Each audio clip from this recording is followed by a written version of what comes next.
వేల సంవత్సరాలుగా మానవత్వం ఒక యుద్ధం చేస్తుంది. అంతులేని మరియు ప్రాణాంతకమైన యుద్ధం క్యాన్సర్కు వ్యతిరేకంగా. భారతదేశంలో పరిస్థితి చాలా తీవ్రంగా ఉంది. ప్రతి 8 నిమిషాలకు ఒక మహిళ గర్భాశయ క్యాన్సర్తో చనిపోతుంది. ఇది మన దేశంలో మహిళలు మరియు బాలికలను ప్రభావితం చేస్తున్న 2వ అత్యంత సాధారణమైన క్యాన్సర్గా మారిపోయింది. కానీ మనం ఈ యుద్ధాన్ని ముందే ఆపగలిగితే దాదాపుగా అసాధ్యమని అనిపిస్తుంది కదూ. హ్యూమన్ పాపిలోమా వైరస్ వల్ల కలిగే ఈ గర్భాశయ క్యాన్సర్ను ఒక టీకా ద్వారా నివారించవచ్చు.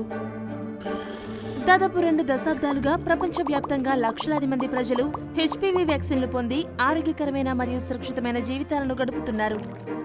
గర్భాశయ క్యాన్సర్తో పోరాడడానికి మన దగ్గర ఒక ఆయుధం ఉంది. తల్లిదండ్రులు ఈ యుద్ధాన్ని ప్రారంభించకముందే గెలవచ్చు. కానీ ఎలా?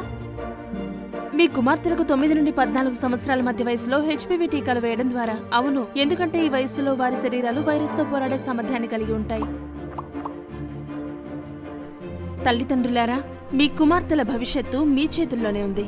ఆలస్యం చేయకుండా ఈ రోజే టీకాలు వేయించండి.